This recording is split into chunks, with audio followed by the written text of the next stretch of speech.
บายดียามแรงๆพี่น้องยามค่ำๆเด้อตอนนี้ค่ำมืดเลยพี่น้องเลยหลังจากเขาถูกปลูกทุเรียนไปมากกันจนมืดแล้วก็สิมาดังไฟหนึ่งเขาอุ่นเขาเย็นก็พี่น้องมื้อนี้บรรยากาศมืดจะทงไห้ทงนาเด้อทุกคนป้าดมันหนาวลมหนาวพอบางเพิ่นก็หาอันผาตังเอียงมาอ้อมแอมเทียงไว้พี่น้องเอ้ยอัน ว่าสิไปได้ไปเยี่ยงบรรยากาศเยี่ยงเขียดโอ้ยเห็นสาวจิวเอาปีงเขียดลงฉบับยากปีงเขียดบ้านนี้แต่ว่ามันหักหนาวหิวเขาเลยหิวเขาแล้วโอ้โหพอบางยังอยู่ทรงเก่าอยู่มาเซลจะมีสีดังไฟก่อนพี่น้องทั้งนี้นะงามทั้งนี้นะบ่งามมันมัว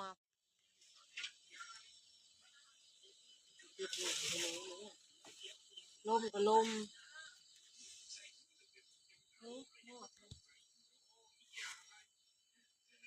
เอากระดาษเช็ดชูได้บ้าง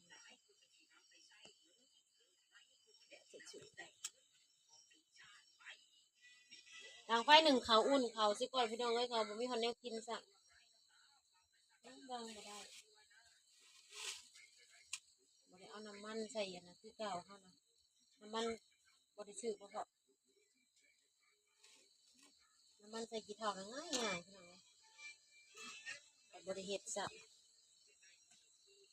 มื้อนี้เขาเปลี่ยนบรรยากาศเด้อพี่น้องเปลี่ยนบรรยากาศมานอนไห้นอนนาเพราะว่าก็สินอนหน้านะพี่น้องเขาปลูกถั่วดินเนาะหลังจากเขาแล้วน้ำแล้วเขาก็สินอนหน้าปลูกถั่วดิน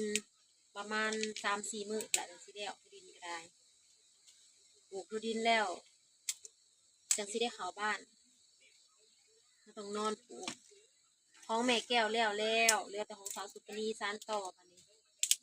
อันที่แม่ละปลูกสามสามกระสอบใน3 กระสอบในแห้ง3 กระสอบเปลือกแห้งบ่แม่นในดอกเป็นเปลือกเป็นเม็ดนั่นแหละทันได้แก่แล้วเนาะ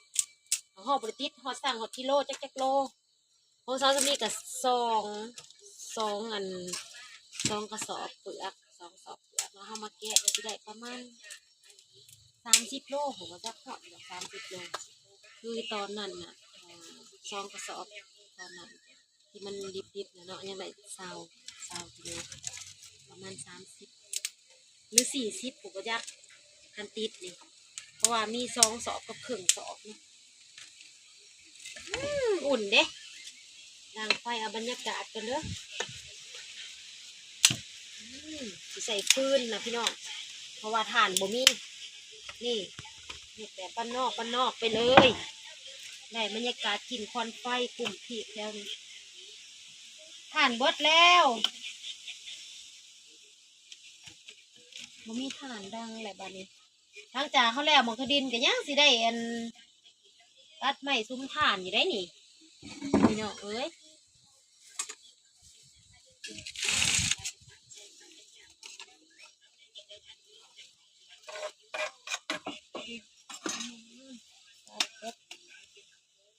เต็มเสือบรรยากาศอุ่นเลยบ้านนี้พี่น้องเอ้ย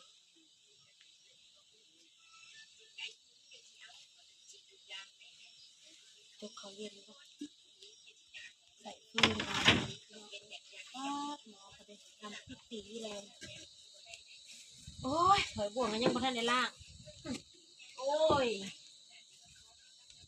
นั่งอยู่ของคดีในเจ็บปวดแก้ว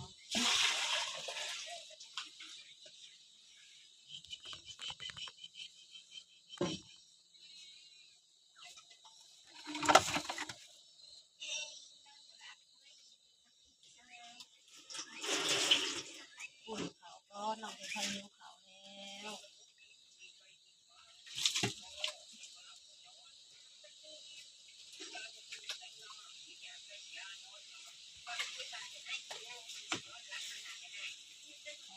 เขาเลย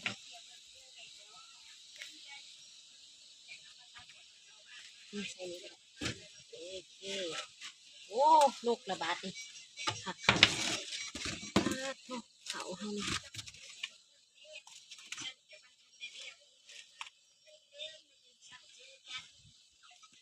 อุ่นแล้วก็เย็นขึ้น เพราะว่า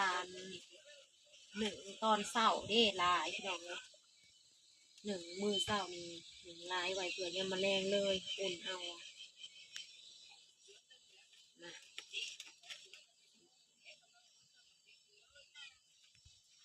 อาศัยเอามันสุกก่อน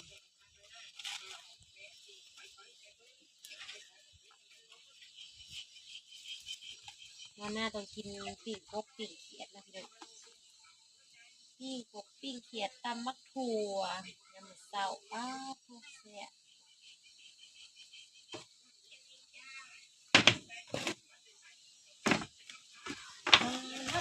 เธอเป็นโมจะกินหมดไหมหมดอุ่นหมดก็พี่น้องกินเขาสะบัดเป็นยังสิมาซ้อนขวดก็ยังเต็มทิพย์เก่าสวยใหญ่แห้งทุกเลยเต็มมือเผื่อมากับ3 ตัว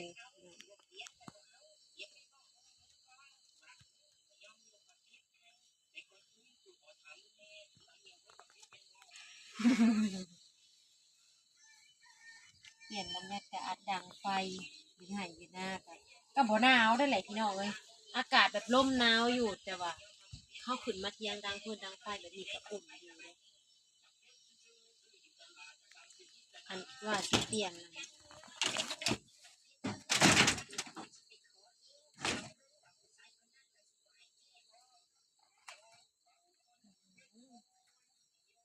ได้เต็มหัวที่เก่า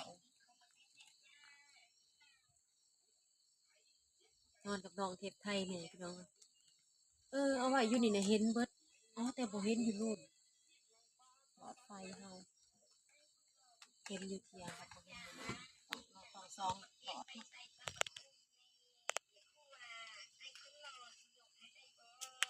จะเอาขึ้นนำไปเลยเนี่ยมันเผาควันเลยวายใหม่หอมแล้วเนาะ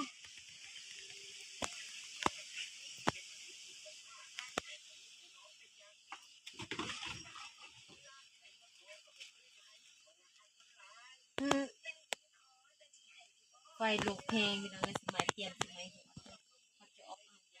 ต้องนางเฝ้าจักสิได้ยังกินอืม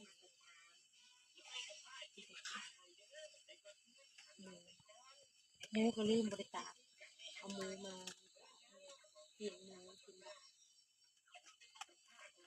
ทอดอะไรเจียวมะกอกเนาะปิ้งหมูเห็ดเจียวมะกอกเนาะบ่เห็ดเจียวสมบัติโอเคพอมาได้แล้ว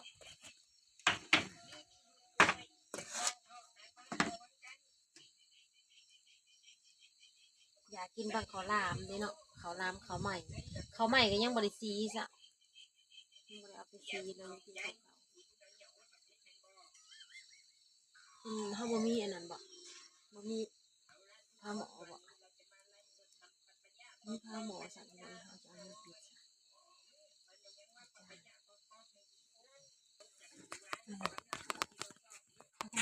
มูอยู่ตัวไม่กินเวลา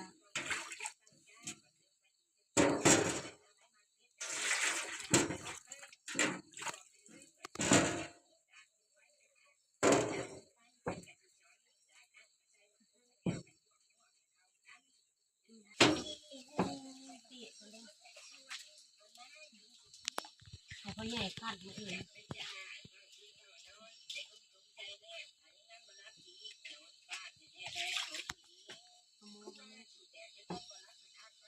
ลืมเอามีดมานำ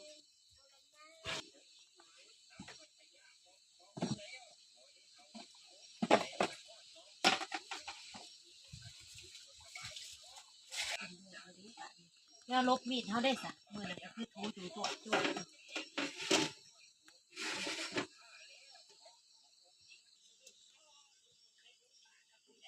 มือหวานเนาะ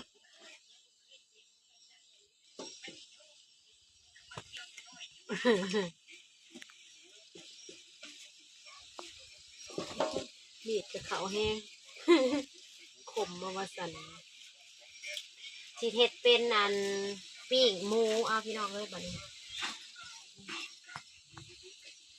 มื้อนั้นนะซื้อปิ้งหมูบ่ได้กินได้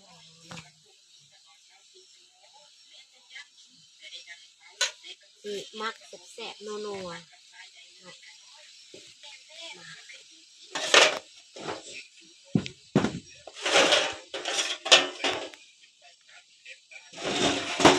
กระโดดเด้อพี่น้องเด้อเอามือหั่นให้มันเข้าเนื้อเข้าหนังขยำตัวนี้ก็สิทอดให้มันเผ็ดก่อนอ๋อโอเคเตรียมปีกเตรียมย่าง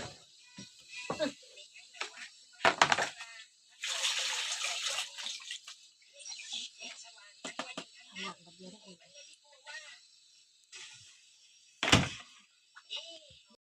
คือลูกปัดมีอะไรอ่ะไม่เศษไม่หมดไม่น้อยเลือกบ่ได้กินตอนนี้กำลังปิ้งหมูจ้ะพี่น้องแต่ว่า